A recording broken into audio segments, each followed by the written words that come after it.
शंकर पर जल चढ़ाने का जो भाव वर्णित किया जाता है कि हम शंकर को मंदिर में जाकर जल चढ़ाते हैं तो खड़े खड़े चढ़ाएं कि बैठकर चढ़ाएं। बहुत ध्यान देना साहब। शंकर में मंदिर में जाकर हम भगवान शंकर को जल चढ़ाएं तो खड़े होकर चढ़ाएं कि बैठकर चढ़ाएं। अब दो तरह का शिवलिंग है मंदिरों में, दो तरह का शिवलिंग का निर्माण होता है, ठीक है। एक विष्णु शिवलिंग, एक शक्ति पार्वती शिवलिंग। दो तरह का शिवलिंग मंदिरों में होता है, दो तरह का शिवलिंग मंदिरों में होता है, समझ लेना बहुत अच्छी तरह से। एक शिवलिंग वो होता है जो जमीन पर डायरेक्ट जलाधारी रहती है, शिवलिंग रहता है, ऐसी जलाधारी पूरी की पूरी, और शिवलिंग जमीन पर रखा रहता है, भूमि पर रखा रहता है, डायरेक्ट जमीन पर। आप जल ले जाकर चढ़ाए, निकल गया रास्ते से। एक शिवलिंग जो जमीन पर डायरेक्ट शंकर भगवान की जलाधारी और शिवलिंग रखा रहता है, वो शक्ति शिवलिंग कहलाता है। माता पार्वती का हस्त कमल उस शिवलिंग के सम्मुख में। और दूसरा शिवलिंग एक डमरू जैसा होता है। अब वो हम उसको कैसे वर्णन, एक डमरू शिवलिंग होता है, ऐसा उसका स्टैंड होता है, ऐसा स्टैंड होता है, नीचे शिवलिंग रखने की जगह होती, फिर ऐसा होता है, फिर उसके ऊपर इस तरह शिवलिंग रखा होता है। देख, दर्शन करें आप लोगों ने। अब फिर इसके ऊपर शंकर भगवान का शिवलिंग रखा होता है, ठीक है। इस तरह का जो शिवलिंग होता है, एक डायरेक्ट नीचे रखा हुआ शिवलिंग और एक भगवान जो नीचे डमरू जैसी आकृति होती है, इस पे जो डमरू जैसा जो भाग बना होता है, ये भगवान विष्णु का हस्तकमल है, और ऊपर का जो भाग है वो भगवान ब्रह्मा का हस्तकमल है। इसको विष्णु शिवलिंग कहते हैं।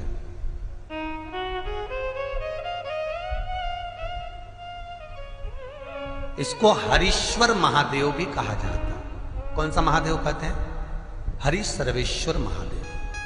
हरीश्वर महादेव भी कहते हैं, हरि सर्वेश्वर भी कहते हैं। तो डमरू जैसा जो शिवलिंग का निर्माण हुआ है मंदिर में, अगर शिवलिंग ऊंचा है, शिवलिंग थोड़ी सी हाइट पर है, ऊंचाई पर है, और डमरू जैसा भाग फिर उसके ऊपर जलाधारी के बाद शिवलिंग निर्माण किया गया है, तो वो विष्णु शिवलिंग कहलाएगा, वो हरीश्वर शिवलिंग कहलाएगा, वो हरि वंश शिवलिंग कहलाएगा, हरीश्वर कहलाएगा।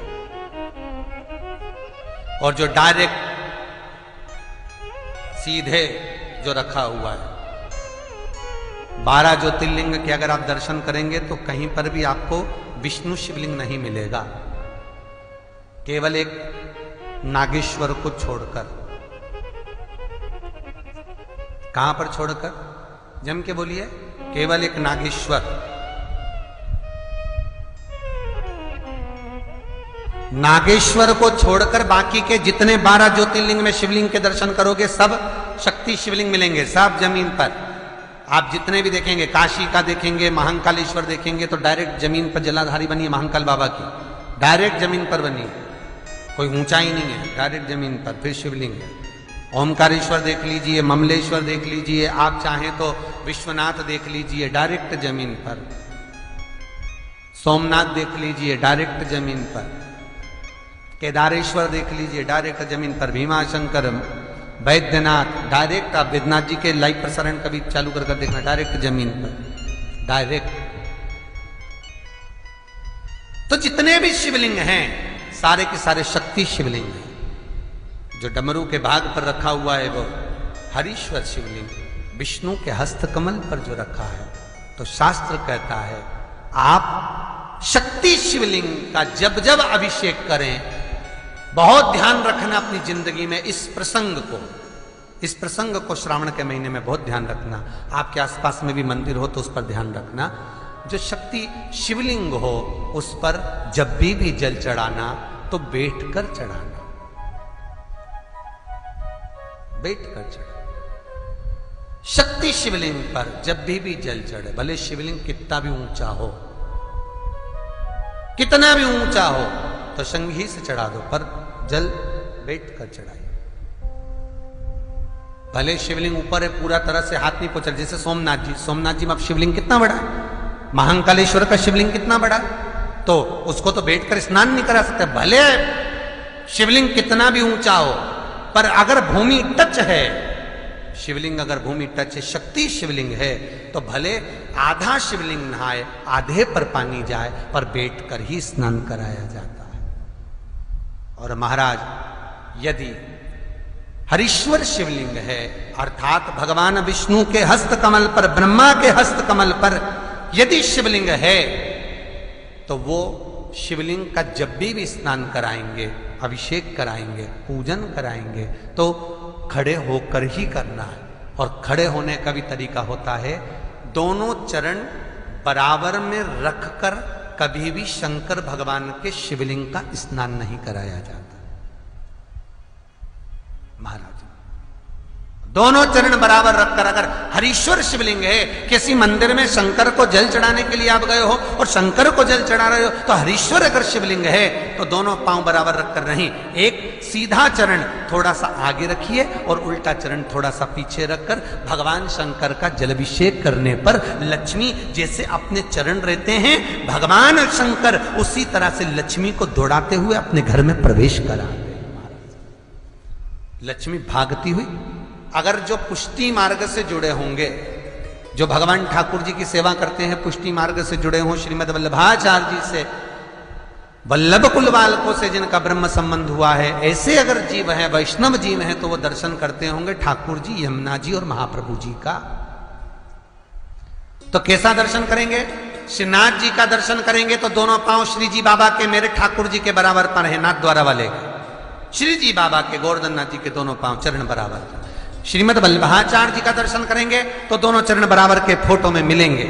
पर यमुना जी का अगर आप दर्शन करेंगे, पटरानी यमुना जी का जब दर्शन करेंगे, तो यमुना जी का चित्र का दर्शन करेंगे, तो यमुना हमेशा एक पांव यमुना जी का आगे मिलता है। क्यों?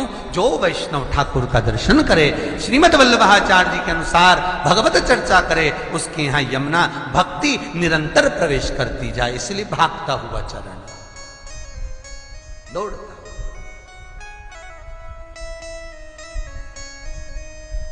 दौड़ता। तो शंकर भगवान का अगर हरीश्वर शिवलिंग है, कहीं शिवलिंग डमरू आकृति पर, अगर ऊंचाई पर है, हरीश्वर है, तो फिर जल खड़े होकर चढ़ाए, चरण आगे पीछे। बहुत ध्यान देना महाराज, हरीश्वर शिवलिंग का वर्णन किया महाराज, बहुत सुंदर बात कही है, बहुत ध्यान से सुनिएगा। शक्ति शिवलिंग के ऊपर जो जलाधारी लगती है, शक्ति शिवलिंग के ऊपर जो जलाधारी लगती है, वो 5 मिनट, 10 मिनट, आधा घंटा रखकर 24 घंटे के लिए हटा सकते हो। शक्ति शिवलिंग के ऊपर जो जलाधारी लगती है, वो 15-20 मिनट रखकर, आधा घंटा रखकर आप हटा सकते हो। पर हरीश्वर शिवलिंग के ऊपर भगवान विष्णु के हस्त कमल पर जो शिवलिंग का निर्माण आपको भी वर्णन किया, अगर वो शिवलिंग है तो उस पर जलाधारी अगर लगी है, तो कम से कम 5 घंटा, 8 घंटा तो जलाधारी को रखना पड़ेगा ही। बहुत ध्यान दीजिए महाराज, शंकर जी की प्राण प्रतिष्ठा करते समय, शंकर जी की स्थापना करते समय, शंकर जी को प्राण प्रतिष्ठित करते समय एक एक चीज का ध्यान करना पड़ता है कि हमें कैसा शिवलिंग रखना है, कौन सा शिवलिंग रखना है, कैसे स्थापना करना है, किस भाव का होना चाहिए। शंकर के मंदिर में शंकर जी विराजे हैं, तो गणेश जी, कार्तिकेय और पार्वती की मुद्रा कैसी होना चाहिए, गणेश जी कौन सी सूंड का होना चाहिए।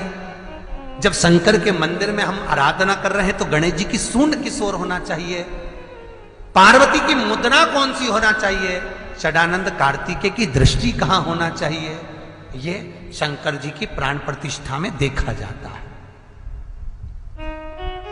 केवल मूर्ति वाले ने बाजार में मूर्ति बनाकर बेच दी और तुम गए हमें शंकर जी का परिवार दे दो, हमारे मंदिर है छोटा सा, मैं वहां प्रतिष्ठा करना है। तुम बाजार में गए और शंकर जी का परिवार लेकर आ गए, शंकर जी लिया, कार्तिकेय लिया, पार्वती जी लिया, गणेश जी लिया और स्थापना करवा दी पंडित जी से। और बाद में बोली हमको थोड़ी कष्ट हो रहा है, हमको थोड़ी तकलीफ हो रही है, कहीं ये हम जब से लाए इससे तो नहीं हो रही, कहीं इससे तो नहीं। नहीं, गलती तुम्हारी है। तुम तो बस गई और लेकर आ गई। यहां तक शिव महापुराण की कथा कहती है कि तुम्हारे घर की मूर्ति जितनी पुरानी होती है उतना सुख देती है। आपको पहले भी कथा में कहा, दिया और मूर्त पुरानी होगी चलेगी।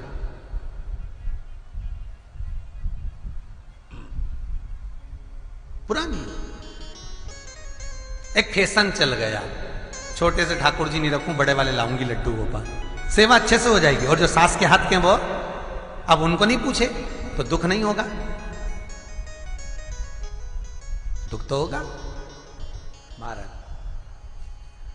घर में जेठानी के आने के बाद देवरानी आती है और सास देवरानी से बहुत लाड लड़ाती है। छोटी बहू है, ले साड़ी पहन ले, ये ले रकम ले, ये ले हैं। सास जब छोटी को बहुत कुछ करती है तो जेठानी का जीवड़ा जलता कि नहीं जलता? बोला तो सही, थोड़ा बहुत तो लगे, बताओ हमको तो कभी नहीं करा, हमको तो ऐसा कर ही नहीं, हमको तो ऐसा कर ही नहीं। उसी तरह आप नए भगवान लेकर आ गए, नई ठाकुर जी लेकर आ गए और छोटे ठाकुर जी पहले के हैं। भगवान को लगता है बताओ नए से लाड लड़ा रही, उसको वस्त्र पहना रही, आभूषण पहना रही, मुझे आभूषण तक नहीं, वस्त्र नहीं, जैसे हैं वैसे ही लुढ़क जाते हैं, कौन पहनाए? कोई ने कहा इनको क्यों नहीं पहनाती, छोटे हैं पहनाते नहीं बनता, भाव से पहनाओगे सब पहने। शिव महापुराण की कथा कहती है जितनी मूर्ति छोटी होती है, अंगुष्ठ के आकृति से जितनी मूर्ति छोटी होती चली जाती है उतना सुख प्रदान करती है।